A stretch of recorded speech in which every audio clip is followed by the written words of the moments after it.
Bienvenidos a Santa Olalla, una de las puertas de entrada a Andalucía. Acompáñenme para conocer nuestro pueblo.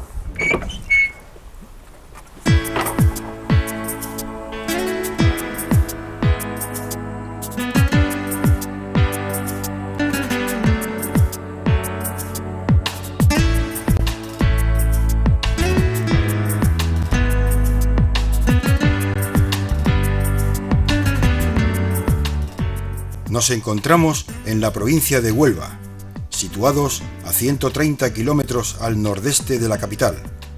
Limitamos con la provincia de Badajoz y de Sevilla en la ribera del río Cala, que hace de frontera natural. Nuestra situación en un cruce de caminos en la famosa Ruta de la Plata hace que seamos una de las puertas de entrada a Andalucía. Pueblo romántico por su belleza y color, donde en muchos de sus rincones parece que el tiempo se ha detenido. Pasear por sus calles es recordar tiempos pasados. Nuestra villa es un municipio acogedor, donde cualquier persona es bienvenida. Los santaolalleros damos lo mejor de nosotros mismos para que los visitantes se sientan como en su propia casa. Somos un pueblo lleno de encantos para seducir a todos los que nos visitan.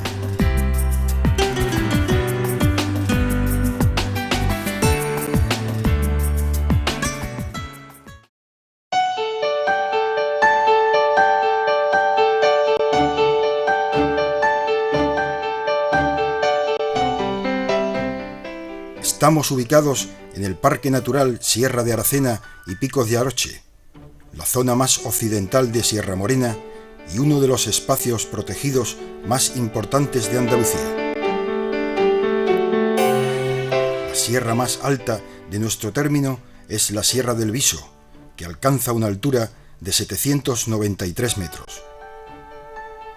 Nuestra vegetación es típicamente mediterránea.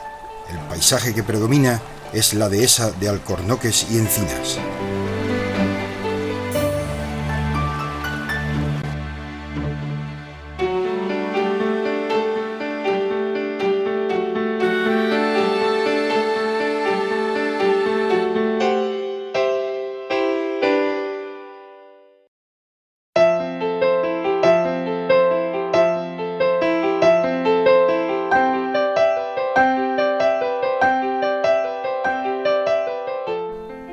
A 3 kilómetros del municipio, en la entrada de la dehesa de San Francisco, se encuentra una encina centenaria que fue declarada en el año 2001 por la Junta de Andalucía Monumento Natural.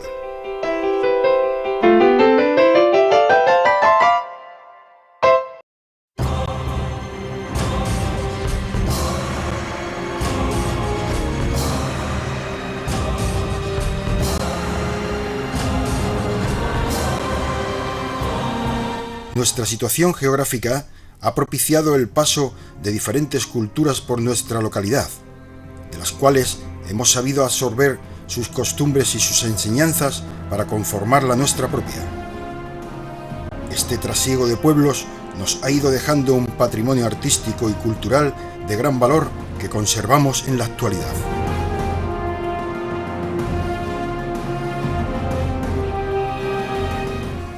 La mayor parte de la historia de Santa Olalla está aún por descubrir. Sin embargo, a lo largo de las últimas décadas se han encontrado restos arqueológicos que nos permiten afirmar que en la Edad del Bronce, en el tercer milenio antes de Cristo, ya hubo presencia humana en los alrededores de Santa Olalla. Donde hoy en día se ubica nuestro castillo, también hubo un asentamiento en la Edad del Hierro.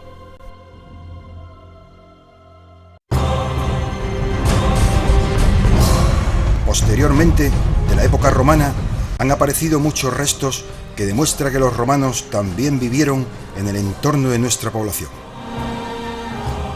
Basta con observar la situación estratégica de nuestro pueblo en un mapa para darnos cuenta de la importancia de la zona a lo largo de los siglos. Situada en plena Ruta de la Plata y paso obligado en el tránsito hacia Andalucía, Santa Olalla fue frontera del Reino de Sevilla y un baluarte importante en las guerras contra el Reino de Portugal. primer texto histórico que refiere la existencia de Santa Olalla como tal, es un privilegio del rey Sancho IV dado en Toro el 4 de noviembre de 1293, por el que se autoriza la construcción de nuestro castillo.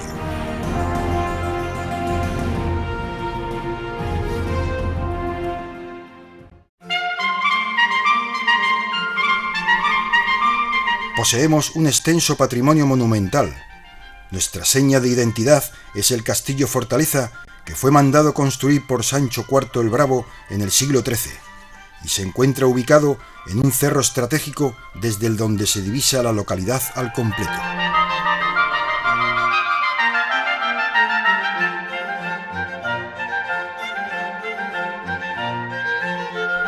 La fortaleza se construyó para dar cobijo a la población en momentos de peligro externo, de ahí sus dimensiones, 132 metros de largo por 46 metros de ancho. El castillo tiene una puerta principal de entrada por la torre del homenaje que le sirve de defensa, y otra puerta más pequeña en la parte posterior que servía para bajar a coger agua a la fuente que hay bajando la ladera. El castillo fue declarado bien de interés cultural en el año 1993.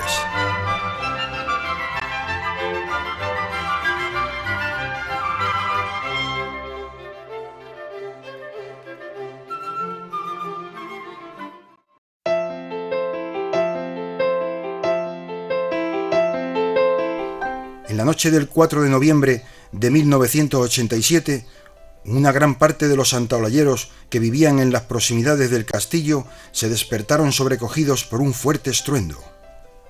La torre del trueno al completo se desplomó, dejando toda la ladera que mira a las casas regada de piedras. Agustín, que tiene su casa cerca del castillo, nos cuenta cómo vivió aquel suceso. Eso hace 20 años más, que se cayó la almena esa del castillo, en una noche. Formó ahí como si fuera un terremoto. Y la mañana siguiente nos levantamos nosotros y vimos que eso se iba caído. Estaban todas las piedras, los piñascos ahí rajados todo. La almena esa.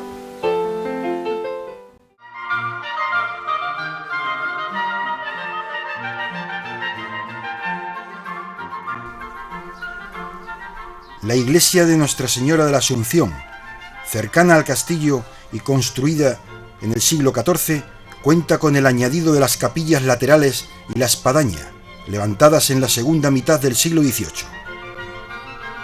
Con anterioridad, en el siglo X, parece ser que fue mezquita dependiente de la mezquita de Santa María la Blanca de Toledo. En la subida hacia el castillo y la iglesia se encuentra un llamativo crucero renacentista. Leopoldo, que es el sacristán desde hace cerca de 50 años, nos habla de cómo ha decaído el uso de esta iglesia, que acumula siglos de historia en cada una de sus piedras. Esta es la parroquia Nuestra Señora de la Asunción. Aquí se celebra muy pocos cultos. Se celebra como la Semana Santa, el trido de Nuestra Señora de los Dolores, nuestro Padre Jesús Nazareno, Cristo de la Veracruz, como el Día del Corpus, la Santa Misa, y a continuación la procesión, y también se celebra algunas bodas, bautizos y funerales, y también la fiesta de las ofrendas de Santa Eulalia.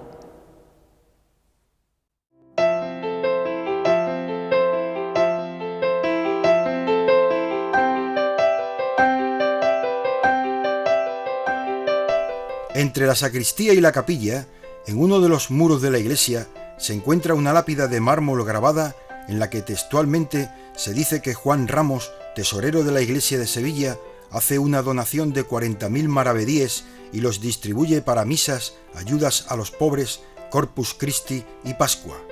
También dona pequeñas cantidades al mayordomo de la iglesia, al sacristán y al visitador para que controle su exacto reparto.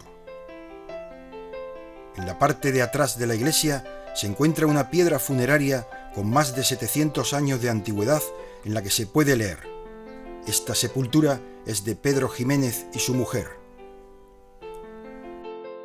Junto a la Puerta del Perdón se encuentra lo que queda del antiguo campanario de la iglesia, Este campanario fue derribado en el año 1755 a consecuencia del terremoto de Lisboa. Si nos fijamos en el campanario actual, vemos que existen 3 huecos, 2 de ellos, los de la parte inferior, ocupados por campanas, y el hueco de la parte superior que está vacío. Como anécdota, podemos decir que en el año 1922 el cura Borrero le encarga una pequeña campana al fundidor de Villanueva de la Serena, Alfredo Linares. La campana se fabricó y se instaló en el hueco de arriba de la iglesia, pero 2 años después, como pasaba el tiempo y no cobraba, el fundidor se presentó en el pueblo con un permiso arzobispal y con la ayuda del sacristán José Hacha la desmontó y se la llevó. A pesar de ser Santa Olalla un pueblo de sierra, mantenemos una estrecha relación con la mar, y prueba de ello es que contamos con 2 monumentos dedicados a la Marina de Guerra española. Durante los años 1809 y 1810, en Santa Olalla se instaló el cuartel general de la Infantería de Marina, con el objetivo de frenar la penetración del ejército francés en Andalucía. En el año 1970 se le hizo un sentido homenaje a la Marina de Guerra española y en el año 2001 se le volvió a rendir un segundo homenaje en recuerdo de aquellos acontecimientos de la historia local.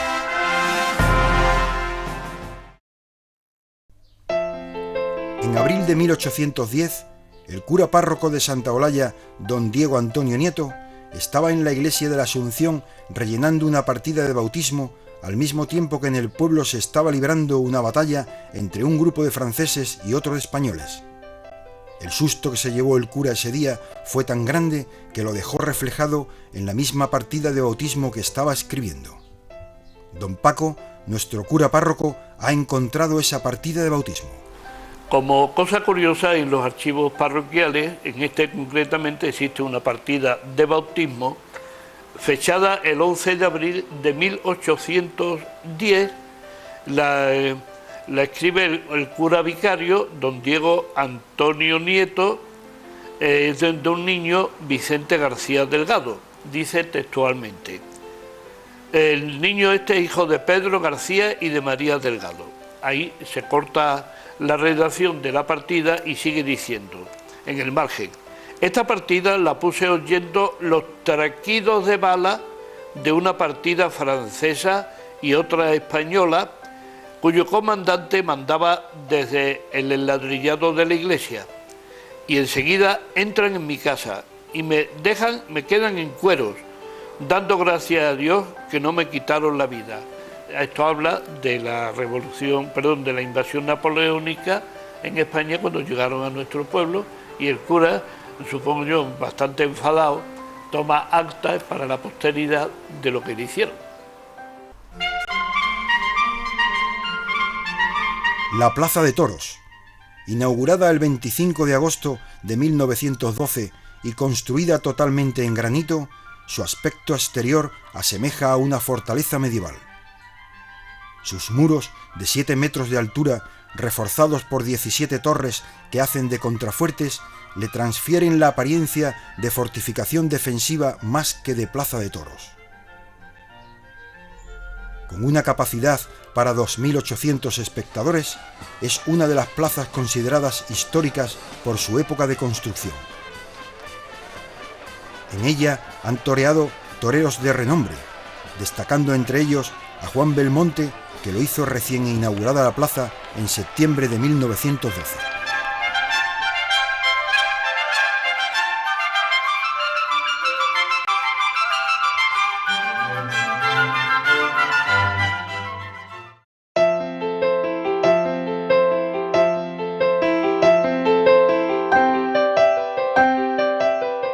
El 25 de agosto de 1914, el toro de nombre gitano Negro Berrendo y Astifino corneó a Manuel Gárate Hernández Limeño Chico al entrar a poner un par de banderillas. Trasladado a la fonda de la Cascona, actual Bar Carmelo, fue operado y tras 30 horas de agonía fallecía en la propia fonda, dejando consternado a todo el pueblo. En agosto de 1940, cuando se comenzaba a lidiar el tercer toro, en un momento de desconcierto, el toro aprovechó y salió al pasillo de entrada de la plaza, subiendo por la escalera lateral hacia el tendido. Gracias a Dios que fue abatido por la Guardia Civil a tiros, evitándose así una catástrofe entre los aterrorizados espectadores.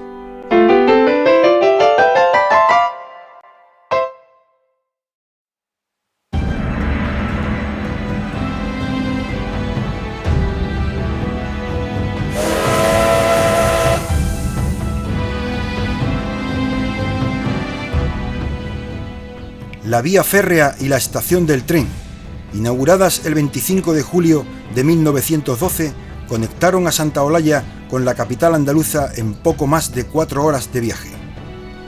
La llegada del tren a Santa Olalla fomentó el transporte, la industria y el comercio, mejorando considerablemente la economía y la vida de los santaolayeros. El ferrocarril estuvo funcionando a pleno rendimiento unos 30 años, para posteriormente iniciar una paulatina decadencia que culminaría con su desmantelamiento en la década de los años 50.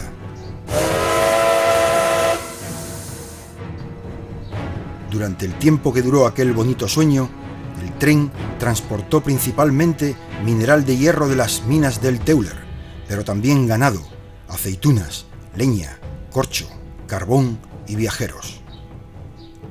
Hipólita trabajó en la cantina de la estación y a pesar de sus años aún recuerda el paso del tren por Santa Olalla. El tren salía por la mañana, a eso de las 9 o las 9:30, y luego venía por la tarde y llevaba a los viajeros y todo el que quería ir al tren, todos los soldados, y estaba tía Joaquina Damaso en la esquina, tenía hecha una casa de madera y era la que estaba con el banderín. Llegaba el tren a Martaja y pitaba. Y ya estaba tía Joaquina Damaso con el banderín para cortar paso que daba a los callejones. Y luego Ángel de la Luz, Florencio, el de la Luz, pues ese era el guarda de freno. Cuando llegaba arriba del todo de la estación, al olivar que tiene Francisco Morato, pues allí estaba el freno. Y él cortaba freno, ya dejaba los vagones aquí de Santa Olalla y tiraba el tren para acá y para la mina de nuestra, ¿verdad? También Pepillo nos cuenta sus recuerdos de la estación.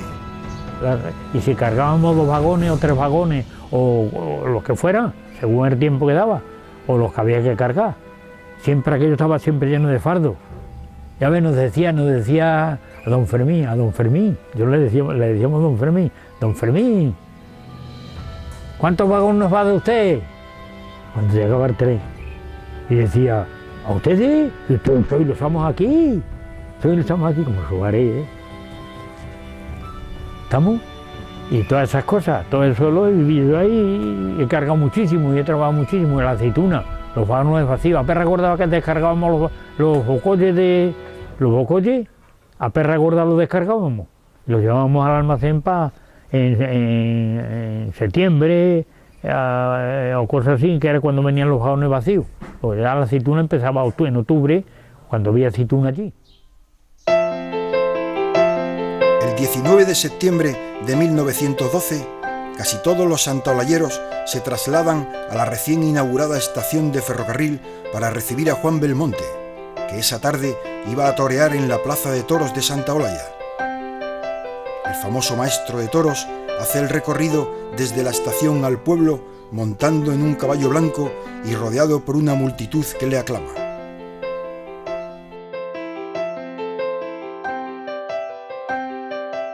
En 1915, el encargado de una de las casillas de mantenimiento del tren asesina de forma despiadada y sin motivo aparente a su esposa, su cuñada y su suegra con las que convivía en dicha casilla. Nicolás, que conoce muy bien esa casilla porque trabajó durante muchos años por la zona, nos explica lo del crimen de las 3 mujeres. Esto es lo que queda de la casilla de las 3 mujeres. Y el tío era tuerto y era de cabeza a la vaca y las mató ahí, una debajo de la cama según oída, otra atravesada en la vía y otra en la puerta de la calle. La fábrica de la luz se pone en marcha el 15 de julio de 1912. La llegada de la luz eléctrica al pueblo supone un importante avance, ya que Santa Olalla puede comenzar a presumir de alumbrado público.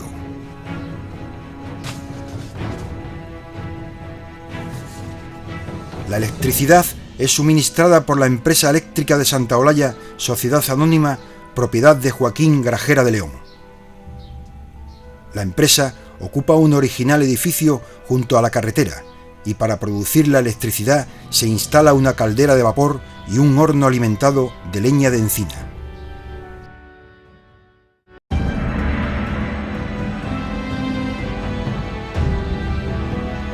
El cementerio de San José, inaugurado el día 6 de enero de 1917, vino a clausurar definitivamente al castillo como camposanto. La portada del cementerio es de una gran belleza y simboliza un águila imperial de pie con sus alas desplegadas.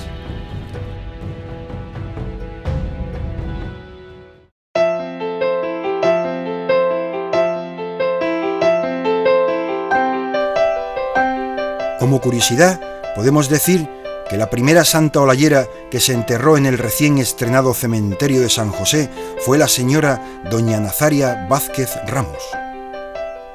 Al año siguiente, y a consecuencia de la famosa epidemia de 1918, casi se llegaron a agotar las tumbas recién construidas en el nuevo cementerio, al registrarse en ese fatídico año más de 100 fallecidos.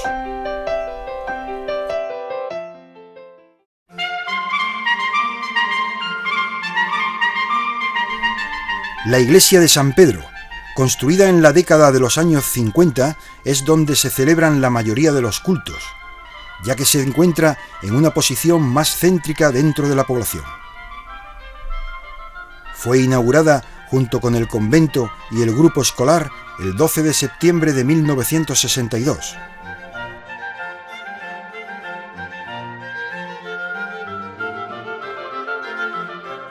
La iglesia es sencilla, de estilo moderno y construida con materiales de una gran calidad.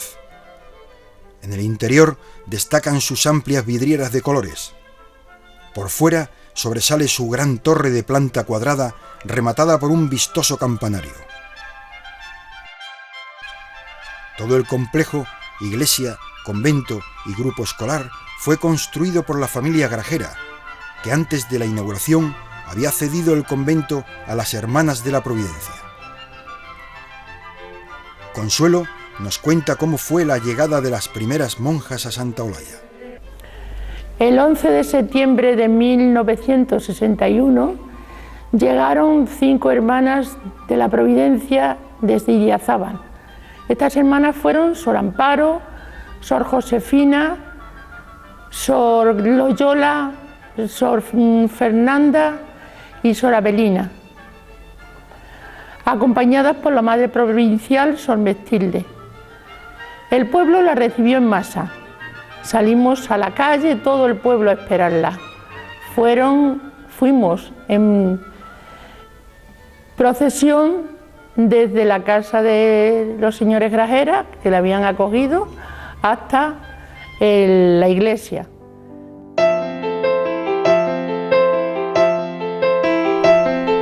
El 21 de junio de 2007 se realiza un gran despliegue en torno a la torre de la iglesia para rescatar a una cigüeña que se había quedado enganchada por un ala en la cruz de hierro que remata el campanario. Los bomberos consiguieron desprenderla y bajarla con vida, pero a pesar de los esfuerzos realizados, la cigüeña fallecía 2 días después en el centro de recuperación de animales al que se le había trasladado.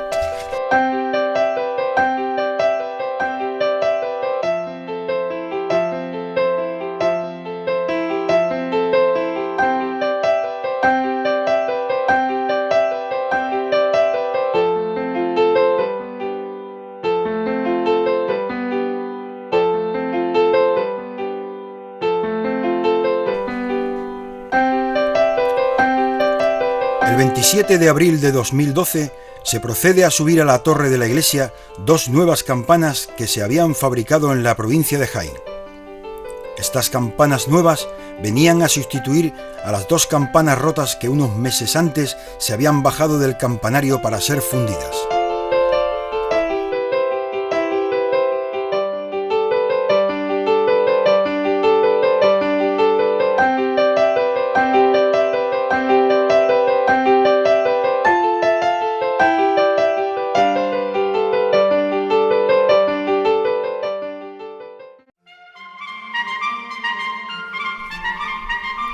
La ermita está situada a orillas de la ribera del río Cala, en un paraje de gran belleza y singularidad. Fue construida por el maestro de obras Manuel Cano Castillo y bendecida el 1 de mayo de 1971.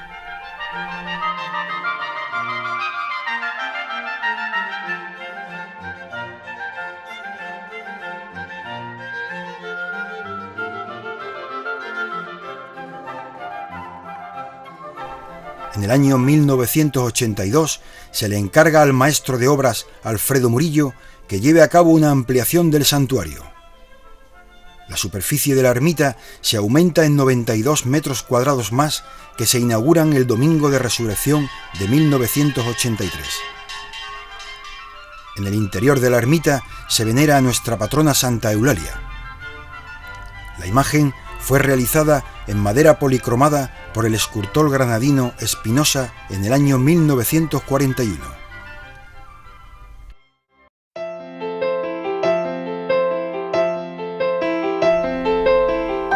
El 30 de abril de 1933 son quemadas dentro de la iglesia en una gran hoguera varias imágenes, entre ellas la patrona del pueblo Santa Eulalia. Varios años más tarde, después de terminar la guerra civil, un grupo de santaolayeros, encabezados por Pepa Zamora, aportan dinero y hacen rifas para encargar una nueva imagen de Santa Eulalia. La imagen, que es la actual, fue terminada y recogida en su casa por Pepa Zamora en el año 1941. Julia Carballar nos cuenta aquel episodio que encabezó su tía Pepa para que Santa Olalla recuperara una nueva imagen de su patrona. Santa Eulalia, antigua, la quemaron en la guerra y el pueblo se quedó sin la imagen de Santa Eulalia. Entonces mi tía Pepa Zamora fue la que prestó gran interés, donó bastante y el resto lo pusieron el pueblo. El pueblo tenía interés que volviera otra vez Santa Eulalia aquí a donde hizo sus raíces. Y se prestaron con rifas, con donativos. Posterior a todo esto, que ya la imagen estaba en el pueblo, mi tía la entró en su casa y los que verdaderamente estaban por la labor de esa fe de Santa Eulalia, pues venían a rezarle a la casa.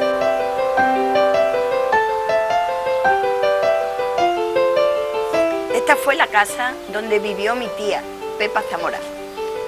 Y aquí es donde por primera vez vino la Virgen, Santa Eulalia, y donde la veneraban y le rezaban. Y eso fue un gran gozo para mi tía. Fue una alegría imponente para ella y para todo el pueblo, que una vez de nuevo vino la Virgen a Santa Eulalia a Santa Eulalia. El Museo Etnológico, en el que se puede apreciar un extenso muestrario de los utensilios, herramientas y costumbres de nuestros antepasados. El museo representa una auténtica joya que nos ayuda a recordar y transmitir esas antiguas formas de vida a las nuevas generaciones.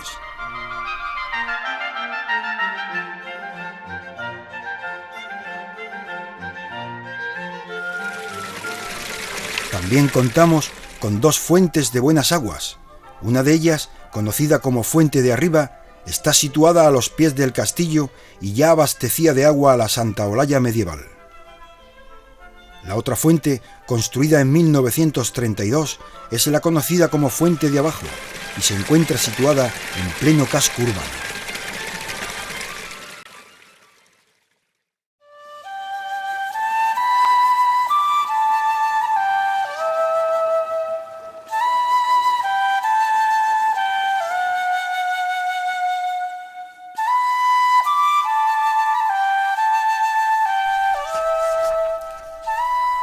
Somos gente humilde y trabajadora.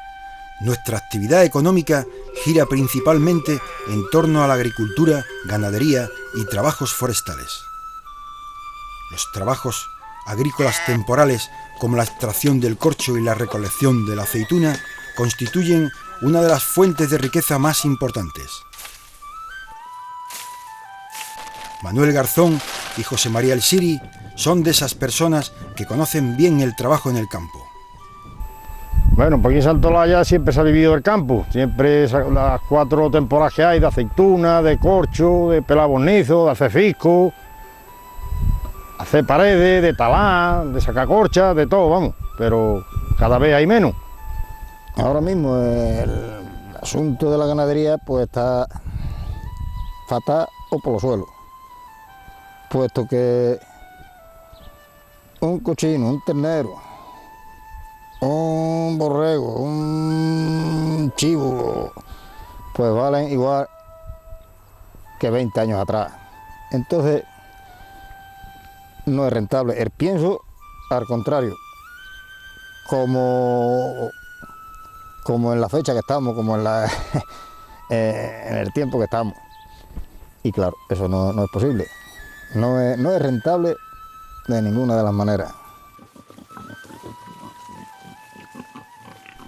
En la ganadería destacamos en la cría y engorde del cerdo ibérico, uno de los emblemas de nuestras dehesas de Encinas y Alcornoques. A partir del cerdo ibérico elaboramos todo tipo de chacinas y productos cárnicos que son muy apreciados por su exquisita calidad. En Santa Olalla existe una gran variedad de fábricas de jamones y embutidos.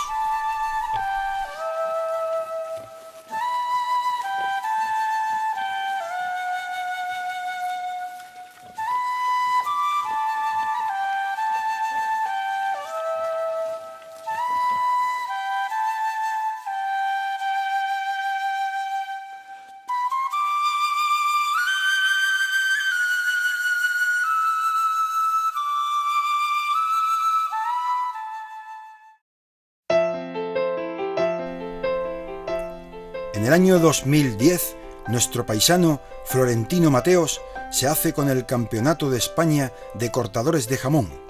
Su elegancia y estilo lo convierten en uno de los cortadores de jamón de más prestigio del mundo. Primer concurso que yo me presenté, bueno, a nivel nacional. Aquí hicimos 2 concursos aquí en las ferias del cerdo ibérico y los 2 primeros concursos pues tuve yo la suerte de ganarlos. Y a partir de ahí, pues ya me metí un poquito más a fondo, me metí en concursos a nivel nacional. El primero que me presenté fue en Ronda, en el 2009, y éramos 10, yo quedé el 7º. Bueno, yo lo hice bien, lo que pasa es que hay una prueba que hay que echarle 100 gramos al plato y yo le eché 140, me pasé un poquito, fui generoso. El segundo concurso ya que me presenté fue en octubre del 2009, que fue en Villanueva de Córdoba. Éramos 10 también y ahí tuve la suerte de ganarlo, ahí ya quedé el primero. Allí había mucho nivel, de hecho había gente que llevaban pues 20 o 25 concursos presentándose, que ya tenían mucha experiencia, y yo, bueno, el mío era el segundo concurso y tuve la suerte de ganarlo. Y a raíz de ahí, pues ya tuve derecho a ir al Campeonato de España que se celebró en enero del 2009 en Albuquerque, en Badajoz. Y allí había, claro, mucho nivel también, éramos todos campeones y yo era el más joven de todos, iba sin presión, yo iba a hacer lo que yo sé hacer, a cortar mi jamón, a presentarlo, a emplatarlo y bueno, y a ver qué pasaba allí. Y mi mayor sorpresa fue cuando me dijeron que yo era el ganador, ¿no? Muchos compañeros, pues, muchos nervios, tenían mucha presión, bueno, había favoritos y yo no entraba en las apuestas y al final, pues, me lo llevé yo el campeonato. Y bueno, a raíz de ahí, pues, este del título de ser campeón de España 2010, pues la verdad es que me ha abierto muchas puertas y me las sigue abriendo en este mundo, que no es fácil. Bueno, a partir de ahí, pues, ya te salen muchas cositas. He estado cortando jamón en Suiza, también una boda real que estuve en Alemania, en Italia también en septiembre del año pasado también estuve unos 20 días o por ahí. Y bueno, Alemania, Italia, Suiza, Portugal, Francia Y bueno, hace unos días acabo de venir de China, también que los chinos nos van a...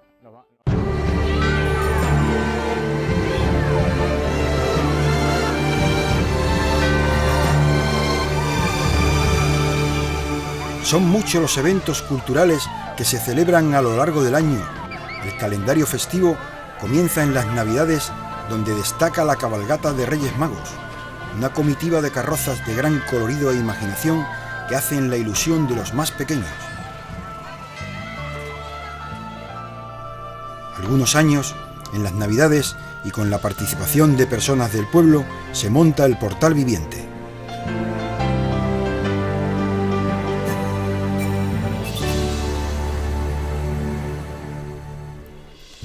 En el mes de febrero se celebran los carnavales. Durante ese fin de semana, grandes y pequeños se disfrazan convirtiendo al pueblo en un mosaico de alegría y colorido.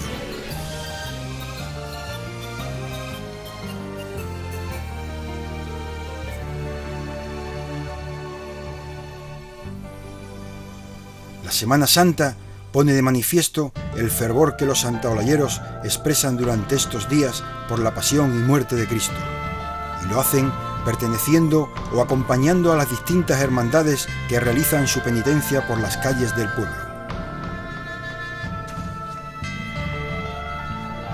La Hermandad de Nuestro Padre Jesús el Nazareno, que procesiona el miércoles y jueves santo con la iconografía del cautivo.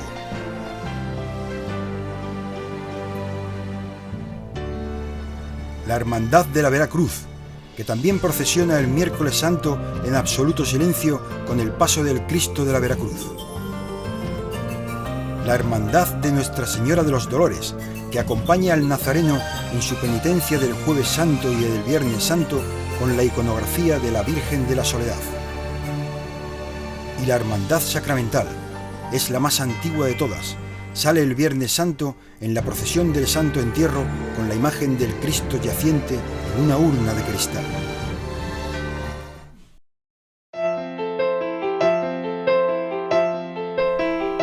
Durante la Semana Santa, en Santa Olalla se juega a las chapas, una antigua tradición de juego de azar en el que para jugar se utilizan 2 monedas de cobre antiguas.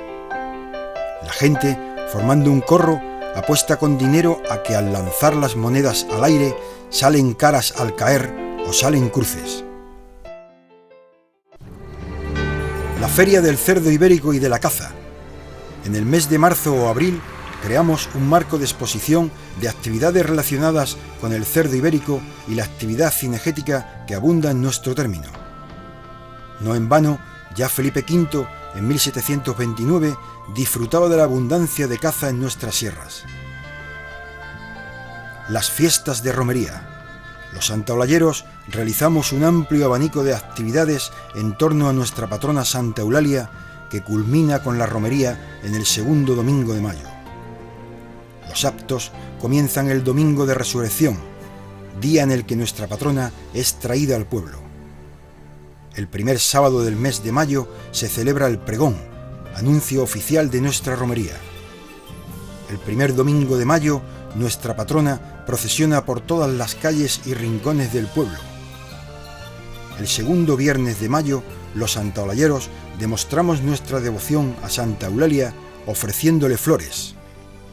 En esta ofrenda participa todo el pueblo, pudiendo ver a familias enteras que, acompañadas con sus hijos, se visten con el traje típico para llevarle flores a la Virgen. Nuestro día grande es la romería, que se celebra el segundo domingo de mayo. El día antes, todos los rincones y calles del pueblo comienzan a contagiarse del ir y venir de los preparativos de los romeros, para lo que se va a convertir en uno de los acontecimientos festivos más importantes del año. Llevamos a nuestra patrona a su ermita. Por el camino se distinguen los olores a jara, a pasto humedecido y a hierba mojada. Se distingue el colorido de los trajes de gitana mezclándose con el gris de los caballistas y el verde intenso de nuestras dehesas. Imágenes, sonidos y olores que impregnan a todo por igual y que convierten a nuestra romería en un espectáculo de belleza sin igual. La noche flamenca. Como pueblo andaluz, el cante flamenco forma parte de nuestra cultura.